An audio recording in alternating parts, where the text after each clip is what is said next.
Hoje vamos analisar um caso do início do século XX, então relaxe enquanto vamos para a Espanha. Enriqueta Martí nasceu em 2 de fevereiro de 1868 em Sant Feliu de Llobregat, província da Catalunha, Espanha. Quando nasceu, a Espanha ainda era um país predominantemente agrícola. Já havia industrialização, sobretudo na Catalunha e País Basco, e as ferrovias ajudaram comunidades isoladas. Mas, na realidade, a Espanha não havia mudado muito desde o início dos anos 1900 e seu progresso econômico havia sido retardado pela instabilidade política, levantes e governos instáveis.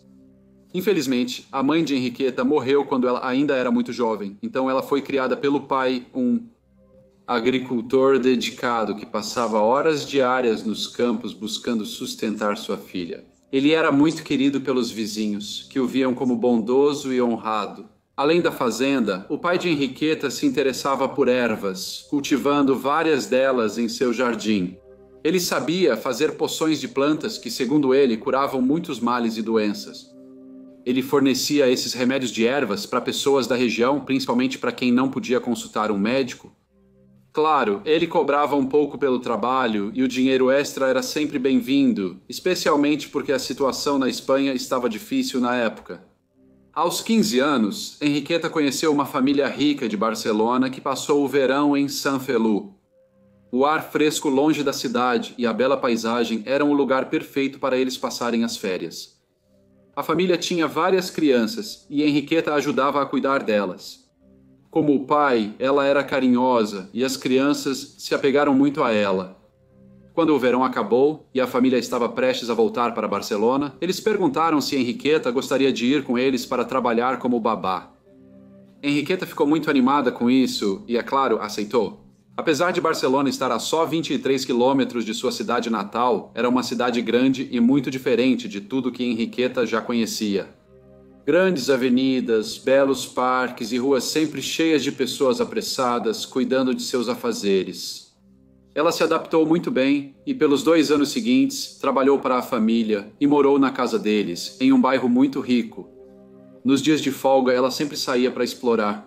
Ela visitava as ruas laterais e os becos e logo ficou familiarizada com os lugares menos desejáveis da cidade. Enquanto cuidava das crianças, ela também estudava o uso de remédios à base de ervas, algo que seu pai lhe ensinou pela primeira vez. Ela preparava poções e pomadas naturais que podiam ser usadas no tratamento de doenças venéreas ou para provocar um aborto. Em Barcelona, ela conheceu tanto o lado rico quanto o pobre da cidade, e não só os pobres buscavam seus tratamentos naturais. Muitos dos que frequentavam altos círculos sociais recorriam aos seus serviços. Ela também tinha remédios que afirmava servir como contraceptivos. Logo circularam boatos sobre a jovem de Sant Feliu, mas as pessoas se sentiam seguras pela educação e discrição de Enriqueta. Mulheres grávidas e solteiras pagavam muito bem pela ajuda dela, assim como os homens que passavam tempo demais visitando os bordéis da cidade. Seus clientes eram figuras ilustres de Barcelona, tornando-a bem conhecida na cidade. Um dia, porém, uma jovem de família importante morreu subitamente após tomar uma poção de Enriqueta. A jovem estava grávida e Enriqueta havia garantido a ela que seu remédio de ervas resolveria o seu problema. Isso causou um grande escândalo em Barcelona, tanto que a família para quem ela trabalhava a demitiu do emprego. A essa altura, Enriqueta já conhecia bem a cidade e, depois de arrumar seus pertences, alugou um quarto no bairro de El Raval, um dos bairros mais pobres. No entanto, ela tinha a ambição de um dia poder voltar a viver em uma área mais elegante. Ela ainda era jovem, atraente e sabia fazer remédios de ervas. Ela achava que conseguiria dinheiro para viver bem. Ela optou por trabalhar em um bordel, acreditando que poderia ser prostituta e vender seus tratamentos. Ela trabalhou em 2 locais, um nas docas de Barcelona e outro no portal de Santa Madrona. Anos se passaram e ela já era famosa na região, muito popular entre os homens que frequentavam os bordéis de Barcelona, muitos em busca de seu afeto. Um desses homens era o artista Juan Pucalo, que em 1895 pediu Enriqueta em casamento, mas exigiu que ela parasse de trabalhar como prostituta. Ela aceitou e se casaram. Por um tempo, os dois foram muito felizes. Ele passava o dia pintando e queria ter uma vida tranquila e começar uma família. Henriqueta tinha 26 anos de idade em que muitas espanholas já tinham filhos. Por isso, Juan achou que ela ficaria feliz em se estabelecer e ficar em casa. Ela já era independente, gostava da vida na cidade e de ganhar seu próprio dinheiro. Ela se cansou do estilo de vida de dona de casa e logo depois voltou aos seus antigos hábitos de trabalhar nas ruas, fazer poções de ervas e passar tempo nos lugares mais indesejados da cidade. O comportamento dela ficou bastante estranho. O marido acreditava que isso podia ser porque ela não conseguia engravidar. Em 1901, o casal já estava separado e cada um seguiu seu caminho. Henriqueta voltou a passar as noites trabalhando nos bordéis da cidade. No entanto, ela tinha outras formas de ganhar dinheiro. Durante o dia, ela se vestia de mendiga e esperava fora das igrejas. Ela integrava uma rede que fazia isso, incluindo muitas crianças. As pessoas sentiam pena e deixavam ofertas em suas cestas. A clientela dos bordéis mudava e homens espanhóis da elite buscavam prostitutas mais sofisticadas que se vestiam com mais elegância. Henriqueta comprou vestidos e roupas da moda elegantes.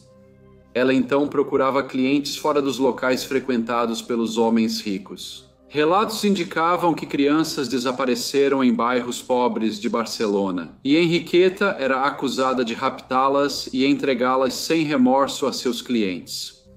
Há rumores de que ela matava algumas crianças e usava os restos para poções de sangue destinadas aos ricos de Barcelona, desesperados para se curar de doenças como tuberculose. Na época, muitos acreditavam que sangue humano com poções de ervas curava o que a medicina não conseguia. Diziam que os ossos das vítimas eram moídos e sua gordura vendida para uso em pomadas. Em 1909, Henriqueta foi presa e detida. Ela foi acusada de fornecer crianças a clientes ricos. Seu cúmplice acusado era um jovem de uma família muito rica. No entanto, assim que as autoridades perceberam que, se o nome do jovem fosse descoberto pela imprensa ou se Henriqueta contasse aos jornalistas sobre os clientes ricos que frequentavam as casas de má reputação da cidade, haveria grandes consequências. Um grande escândalo cairia sobre Barcelona e causaria grande constrangimento a algumas das famílias mais nobres da cidade. Henriqueta foi solta sem acusação e o incidente logo esquecido. Ela então voltou à sua vida de poções, prostituição e sequestro de crianças. Como todas as cidades do início do século XX, Barcelona tinha muitos problemas sociais. El Raval e outros bairros pobres eram muito densos e muitos viviam em condições terríveis. Frequentemente, famílias compartilhavam um único cômodo. Os prédios geralmente eram frequentados por ratos e muitos dos moradores sofriam de doenças como cólera, tifo e tuberculose. Como era tudo tão apertado, todo mundo parecia saber da vida de todo mundo. Henriqueta, no entanto, tentava se manter afastada dos vizinhos. Ela não queria fofocar ou conversar, por isso a achavam desagradável e a olhavam com desconfiança. Agora ela vivia com o pai, que também se mudara para Barcelona, e com Angelita, que dizia ser sua filha. Em 12 de fevereiro de 1912, a jovem Teresita Guitar desapareceu. A notícia do desaparecimento se espalhou e logo começaram a procurar pela criança. Os moradores de Barcelona estavam preocupados, pois muitas crianças desapareciam e a polícia pouco fazia. Em anos anteriores, houve uma revolta pública quando jovens foram recrutados para servir na guerra no norte da África. No entanto, pais ricos podiam pagar para que seus filhos fossem dispensados do serviço. Os pobres passaram a pressionar as autoridades.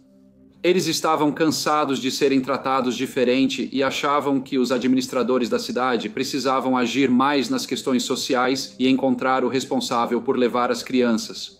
O prefeito ordenou que fosse feita uma busca em toda a cidade na tentativa de encontrar a jovem garota. Uma senhora chamada Sra. Cláudia Elias morava no mesmo prédio de cortiços no bairro El Raval que Henriqueta. Ela percebeu que uma criança de cerca de 5 anos estava espiando pela janela. Ela pensou que a criança era uma menina, embora parecesse deslocada. O cabelo dela foi cortado e ela parecia triste. Cláudia era dona de casa e conhecia a vida de quase todos. Ela era famosa por fofocar com os vizinhos. A garota tinha aparência estranha. Ninguém cortaria o cabelo da filha tão curto. Ela também sabia que só Henriqueta, seu pai e sua filha moravam lá. Ela bateu na porta de Henriqueta para perguntar quem era a jovem que ela tinha visto na janela. Todos estavam tentando encontrar a pequena Teresita Gudat, de 5 anos, que estava desaparecida, e sabendo da reputação de Henriqueta, Cláudia estava convencida de que essa poderia ser a menina desaparecida. Henriqueta abriu a porta. Cláudia perguntou quem era a menina, mas Henriqueta apenas fechou a porta em sua cara, sem dizer nada. Cláudia não se surpreendeu com a reação dela, pois sempre achou Henriqueta descortês e brusca. Ela contou para um vizinho, um homem que fazia colchões. Ele então se apressou para relatar o que Dona Cláudia Elias tinha visto. Ele falou com um policial chamado José Azens, que por sua vez informou seu superior, o inspetor Ribó. A polícia só foi ao apartamento de Henriqueta com mandados de busca em 27 de fevereiro, 2 semanas após o desaparecimento de Teresita. Henriqueta estava ausente quando eles chegaram e os policiais informaram que receberam denúncias de que ela criava galinhas em seu apartamento, o que era proibido.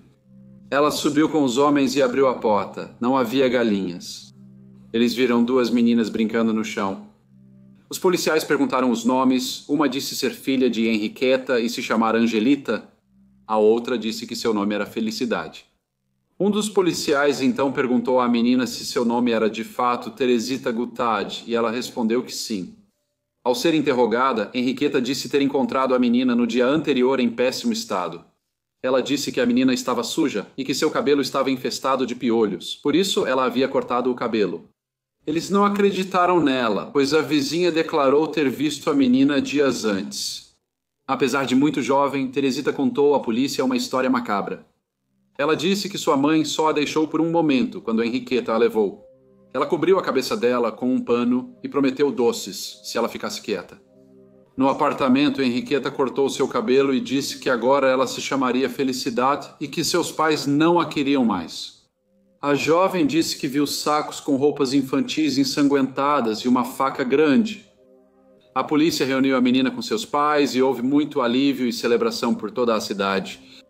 Henriqueta foi presa enquanto a polícia revistava o apartamento por mais evidências. Angelita, a suposta filha de Henriqueta, contou aos detetives que antes da chegada de Teresita havia outro menino que tinha 5 anos e seu nome era Pepito. Ela disse que viu sua mãe matá-lo na mesa da cozinha. Ela estava com medo e se certificando de que sua mãe não a visse. Ela voltou rápido para a cama e fingiu dormir. Quando os detetives perguntaram a Henriqueta sobre Pepito, ela disse que o levou de volta ao interior, pois só cuidava dele temporariamente. Eles então perguntaram onde exatamente a família morava e qual era o nome deles. Ela não tinha resposta. Concluiu-se que ela havia sequestrado Pepito das ruas e que ela havia matado o menino ali mesmo no apartamento. Dias depois, houve busca minuciosa no cortiço de Henriqueta em El Rival. Era muito sujo, úmido e com um cheiro forte e penetrante. Ela parecia viver em extrema pobreza. O quarto estava trancado, mas quando a polícia entrou, ficou muito surpresa com o que encontrou. O quarto estava trancado, mas quando a polícia entrou, ficou muito surpresa com o que encontrou. Era decorado com papel de parede sofisticado, abajures e lençóis de tecido muito fino. O armário estava cheio de roupas bonitas infantis. No entanto, também acharam um saco com roupas infantis ensanguentadas e outro com ossos de crianças pequenas. Todos já tinham sido expostos ao fogo. Juan Pujoló, ex-marido de Henriqueta, se apresentou.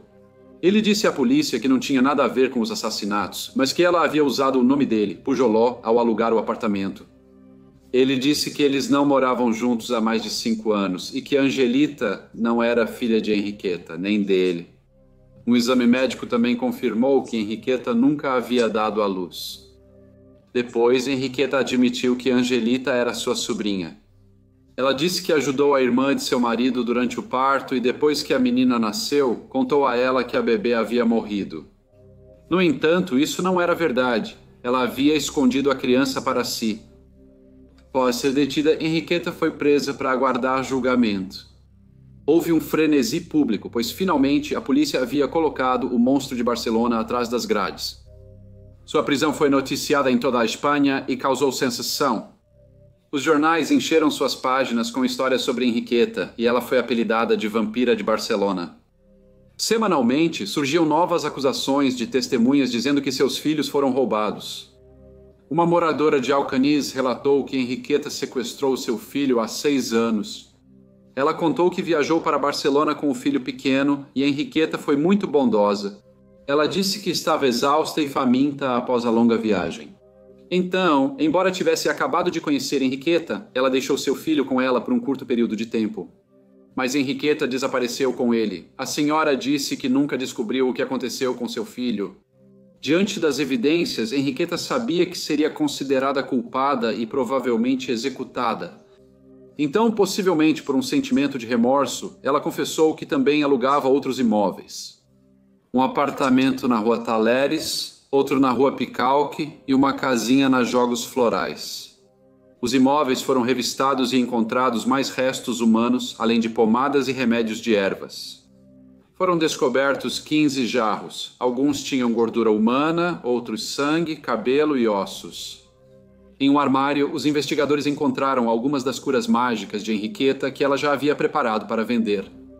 Pessoas ricas pagavam caro por esses produtos sem se importar com sua real origem. Os investigadores fizeram uma descoberta macabra ao encontrarem corpos de crianças enterrados sob as lajes do piso e escondidos em paredes falsas. Um deles era o esqueleto de um menino de cerca de 3 anos. Curiosamente, havia um livro que continha os nomes de muitos de seus clientes, e dizia-se que alguns eram pessoas conhecidas na cidade, consideradas o auge da sociedade de Barcelona. Havia também um pergaminho antigo com as receitas e anotações sobre como preparar poções de ervas. Quando souberam do livro com a identidade dos clientes, imprensa e público, exigiram a divulgação dos nomes. No entanto, devido à sensibilidade em relação a alguns dos nomes listados, que supostamente incluíam políticos, banqueiros e médicos, os nomes nunca foram revelados. Um jornal publicou que a lista tinha só pessoas de quem ela tirou dinheiro e locais onde costumava pedir esmolas. Perturbada com todas as histórias que estavam saindo sobre ela nos jornais, ela tentou tirar a própria vida. Ela não teve sucesso. Mas após o naufrágio do Titanic em 15 de abril de 1912, os jornais espanhóis desviaram sua atenção de Henriqueta e pelas semanas seguintes, as manchetes eram todas sobre o navio que afundou no Oceano Atlântico Norte. Depois disso, o interesse por Henriqueta Martí pareceu desaparecer. Em 12 de maio de 1913, antes que a Espanha visse o julgamento da vampira de Barcelona, Henriqueta Martí morreu. A versão oficial diz que ela morreu de câncer no útero, mas pode ter sido linchada por detentas, seja por ordem de alguém influente temendo ser exposto como cliente ou pelos crimes bárbaros que cometeu. Foi enterrada em vala comum, perto de Barcelona, e levou a maioria dos nomes das vítimas e clientes.